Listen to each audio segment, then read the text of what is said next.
ভাবুন তো, দিনে আপনি আপনার ফোনটাকে কতবার আনলক করেন? 10 বার, 50 বার নাকি 200 বার? একটা গবেষণা বলছে আজকের প্রজন্ম গড়ের দিনে 6 ঘন্টারও বেশি ফোনে সময় কাটায়। পড়াশোনা বাদ, পরিবার বাদ, ঘুম বাদ, সবচেয়ে বড় আসক্তি হচ্ছে এই ছোট্ট ডিভাইসটা। আজকের ভিডিওতে জানবো কিভাবে মোবাইল ফোন আমাদের নতুন প্রজন্মকে ধ্বংস করছে, এর পিছনে বৈজ্ঞানিক রহস্য, শারীরিক, মানসিক, সামাজিক ক্ষতি, আর সবচেয়ে জরুরি এর সমাধান কি। আপনি কি মোবাইল ছাড়া একটা দিনও কাটাতে পারবেন? কমেন্টে অবশ্যই জানাবেন। আর চলুন শুরু করি সেই যাত্রা। তার আগে আমার একটা বন্ধুর কথা শোনায়। আমার এক বন্ধু পরীক্ষার আগের দিন বই নিয়ে বসেছিল, কিন্তু সেই সময় ফোনের একটা নোটিফিকেশন বেজে ওঠে। সে ভাবলো মাত্র 5 মিনিট দেখব, কিন্তু জানেন কি হলো তারপর?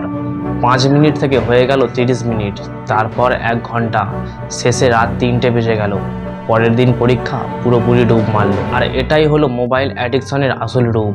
গড়ে একজন মানুষ দিনে 150 থেকে 200 বার ফোন আনলক করে। Instagram, TikTok, YouTube short algorithm এমনভাবে বানানো যে আপনি একবার ঢুকলে বের হতে পারবেন না। রাতে না ঘুমিয়ে দিনে স্কুল কলেজ সবকিছু বাদ দিয়ে ঘন্টার পর ঘন্টা পাবজি, ফ্রি ফায়ার খেলা। আজকের প্রজন্মের জন্য মোবাইল শুধু একটা ডিভাইস নয়, এটা এক ধরনের ভার্চুয়াল প্রিজন। বাইরে থেকে কেউ আটকাচ্ছে না, কিন্তু ভিতর থেকে বের হওয়াও সম্ভব হচ্ছে না।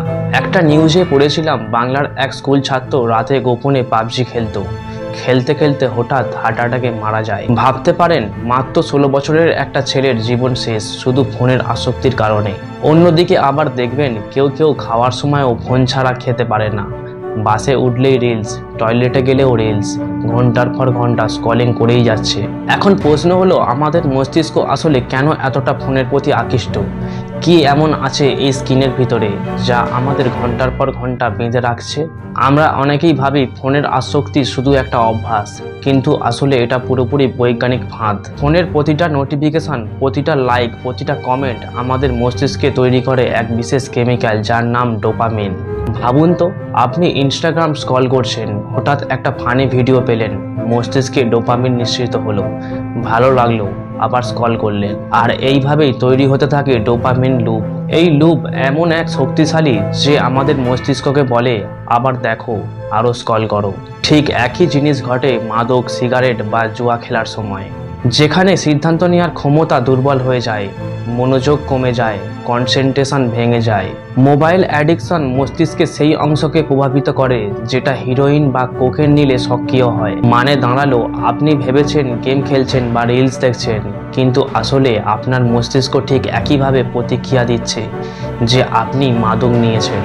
একবার একটা রিসার্চে দেখা গেছে একদল ছাত্রকে 1 সপ্তাহ সোশ্যাল মিডিয়া থেকে দূরে রাখা হয়েছিল। ফলাফল হলো তাদের মধ্যে 65% ছাত্র বলেছে তারা আগের থেকে বেশি শান্ত ও মনোযোগী আর আত্মবিশ্বাসী বোধ করেছে।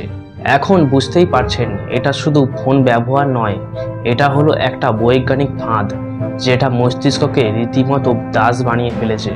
কিন্তু শুধু মস্তিষ্ক নয়, এটার প্রভাব পড়েছে আমাদের শরীরেও। চলুন দেখি ফোনের আসক্তি কিভাবে ধ্বংস করেছে আমাদের শারীরিক স্বাস্থ্য। ফোনের আসক্তি শুধু মস্তিষ্কেই নয়, আমাদের শরীরকেও ধীরে ধীরে ভেঙে দিচ্ছে। দিনের পর দিন অতিরিক্ত স্ক্রিন স্ক্রলিংয়ের কারণে নতুন প্রজন্মের মধ্যে এখন দেখা দিচ্ছে ভয়াবহ শারীরিক সমস্যা। রাতে বেশি পরিমাণে মোবাইল ফোন ব্যবহারের কারণে আপনার শরীরের মেলাটোনিন হরমোন নষ্ট হয়ে যায়, ঘুম আসতে দেরি হয়, ক্লান্তি, মনোযোগহীনতা, ডিপ্রেশন বেড়ে যায়। নতুন প্রজন্ম এখন রাত 2টো থেকে 3টে পর্যন্ত মোবাইল ফোন স্ক্রল করে, তারপরে ঘুমায়। পরের দিন সকালটা শুরু হয় মাথা ব্যথা আর ক্লান্তি দিয়ে। মোবাইল ফোনের প্রতি আসক্তির কারণে শারীরিক খেলাধুলা বন্ধ হয়ে যাচ্ছে, স্থূলতা বাড়ছে। ডাক্তাররা এখন নতুন একটা শব্দ ব্যবহার করছেন, মোবাইল নিক। মানে দিনের পর দিন ফোন ব্যবহারের কারণে একটা প্রজন্মের গোলা ও মেরুদণ্ড ক্ষতিগ্রস্ত হচ্ছে। একটা সত্যি ঘটনা বলি, দিল্লির এক কিশোর রাতে টানা 8 ঘন্টা গেম খেলতে খেলতে হঠাৎ অজ্ঞান হয়ে যায়। ডাক্তাররা জানায় অতিরিক্ত স্ক্রিন স্ক্রল ও ঘুমহীনতার কারণে তার শরীর আর সহ্য করতে পারেনি। চোখ নষ্ট, ঘুম নষ্ট, শরীর নষ্ট, সবই এখন নতুন প্রজন্মের বাস্তবতা। কিন্তু এখানেই শেষ নয়, ফোনের আসক্তি ধীরে ধীরে ভেঙে দিচ্ছে আমাদের মানসিক স্বাস্থ্যকেও। মোবাইলের আসক্তি শুধু শরীরকেই ক্ষতি করছে না, এটা ধীরে ধীরে ভেঙে দিচ্ছে আমাদের মনকেও। আজকের প্রজন্ম মানসিকভাবে এক অদৃশ্য রোগে ভুগছে। ক্রমাগত নোটিফিকেশন, মনের ভিতরে চাপ, অস্থিরতা। ফোন না থাকলে মনে হয় কিছু মিস হয়ে যাচ্ছে। মানসিক ডাক্তারদের মতে নতুন প্রজন্মের মধ্যে ডিপ্রেশনের প্রধান কারণ মোবাইল ও সোশ্যাল মিডিয়ায় আসক্তি। একটা সময় মানুষ একা থাকলে গান শুনত, বই পড়ত, কিন্তু আজ 1 মিনিটও ফোন ছাড়া থাকলেই ভয়, অস্থিরতা আর খালি খালি লাগে। বন্ধুরা অনলাইনে মেসেজ করছে, মনে হয় আমি কিছু মিস করছি, ফলে আরও বেশি সময় ফোনে কাটানো হয়। অন্যের ছবির সাথে নিজের জীবন তুলনা করে হতাশা তৈরি। ইনস্টাগ্রামে কারো ঘুরতে যাওয়ার ছবি দেখলেই মনে হয় আমার জীবনটা এত খারাপ কেন, কিন্তু আসলে সেগুলো শুধু সাজানো ছবি, বাস্তবতা নয়। লাইক কম পেলে মন খারাপ, লাইক বেশি পেলে খুশি। আত্মবিশ্বাস পুরোপুরি নির্ভর করছে সোশ্যাল মিডিয়ার প্রতিক্রিয়ার উপর। আজকের প্রজন্ম নিজেদের মূল্যায়ন করেছে লাইক আর কমেন্ট দিয়ে। আমি কতটা ভালো সেটা ঠিক করছে অন্যরা। একটা গবেষণায় দেখা গেছে, যারা 1 সপ্তাহ সোশ্যাল মিডিয়া ব্যবহার করা বন্ধ রেখেছিল, তাদের মধ্যে বেশিরভাগ বলেছে তারা অনেক বেশি আনন্দিত ও আত্মবিশ্বাসী অনুভব করেছে। মানে দাঁড়ালো, আমরা যতটা খুশি মনে করি ফোনটাকে কাছে পেয়ে, আসলে তার উল্টোটাই হয়েছে। শরীর ভেঙে যাচ্ছে, মন ভেঙে যাচ্ছে, আর সবকিছু মিলিয়ে একদিন ভেঙে যাচ্ছে আমাদের সমাজের বন্ধনও। চলুন এবার দেখি ফোনের আসক্তি কিভাবে ধ্বংস করছে আমাদের সামাজিক জীবন। ফোনের আসক্তি শুধু শরীর আর মনের ক্ষতি করছে না, এটা ধীরে ধীরে ভেঙে দিচ্ছে আমাদের সম্পর্কগুলো। পরিবার, বন্ধুত্ব, প্রেম সবকিছুর মধ্যেই ঢুকে পড়েছে একটা অদৃশ্য দেয়াল। সবাই একসাথেই বসে আছে, কিন্তু প্রত্যেকেই মোবাইল ফোনে ব্যস্ত। ডাইনিং টেবিলে খাবার সময়ও মোবাইল ছাড়া হয় না। আগে যেখানে পরিবারের গল্প হতো ডাইনিং টেবিলে, আজ সেখানে শুধু টিকটক বা স্ক্রল বা গেমের শব্দ ছাড়া আর কিছু শোনা যায় না। আগে বন্ধুরা মাঠে খেলতো, আড্ডা দিত, এখন একই রুমে বসে থেকেও ফোনে ছাড়া কথা হয় না।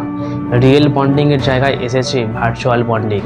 একটা পুরো প্রজন্ম বাস্তব বন্ধুত্ব হারিয়ে ভার্চুয়াল ফ্রেন্ড লিস্টে আটকে যাচ্ছে। প্রেমিক প্রেমিকা পাশাপাশি আছেন, কিন্তু তারপরেও সময় কাটাচ্ছেন ফোনে। অনেক সম্পর্ক ভেঙে যাচ্ছে শুধু ফোনের কারণেই। তুমি আমার সাথে নও, তুমি ফোনের সাথে বিজি আছো। আজকাল ভালোবাসার প্রতিদ্বন্দ্বী একজন মানুষ নয়, বরং একটা ফোন। কয়েকদিন আগে একটা ঘটনা পড়েছিলাম। একজন মা তার মেয়েকে জিজ্ঞেস করেছিল, তুমি আমাকে বেশি ভালোবাসো না তোমার ফোনকে? মেয়েটি বলেছিল, ফোনকে। ভাবুন তো তাহলে, আমাদের পরিবারের ভালোবাসার জায়গা এখন একটা যন্ত্র দখল করে নিয়েছে। এইভাবেই ধীরে ধীরে আমাদের সামাজিক বন্ধন ভেঙে যাচ্ছে। কিন্তু এখন প্রশ্ন হলো, আমরা কি চাই এই আসক্তি আমাদের পুরোপুরি ভবিষ্যৎ ধ্বংস করুক? চলুন এবার দেখি এর থেকে বের হওয়ার পথ কি হতে পারে। যে কোনো আসক্তি থেকে বের হওয়ার প্রথম ধাপ হলো সমস্যা স্বীকার করা। আপনি যদি মনে করেন না আমি আসক্ত নই, অথচ 6 থেকে 7 ঘন্টা ফোনে কাটাচ্ছেন, তাহলে এটাই আসক্তির প্রমাণ।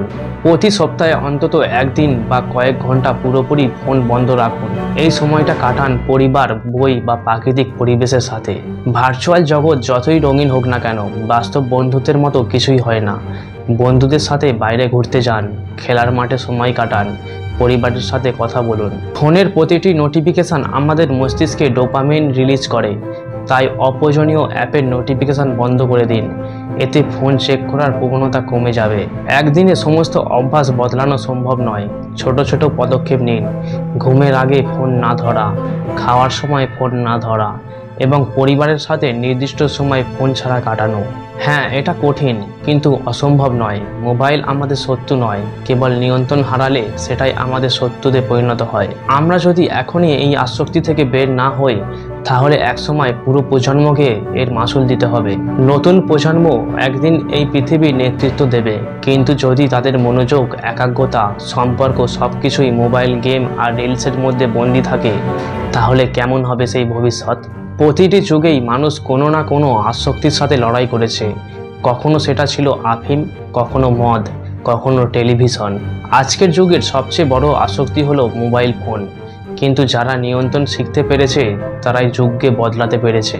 এখন প্রশ্ন হলো, আপনি কি নিজের জীবনকে ফোন দিয়ে নিয়ন্ত্রণ করতে দেবেন, নাকি আপনি নিজেই ফোনকে নিয়ন্ত্রণ করবেন? এটা ঠিক করবে আপনার ভবিষ্যৎ। নতুন প্রজন্মকে বোঝাতে হবে, ফোনকে জীবনের সহায়ক বানাবো, কিন্তু ধ্বংসের হাতিয়ার নয়। যদি ভিডিওটা ভালো লেগে থাকে, অবশ্যই কমেন্টে জানাবেন। ভিডিওটা এই পর্যন্তই। যদি ভিডিওটা ভালো লেগে থাকে অবশ্যই কমেন্টে জানাবেন।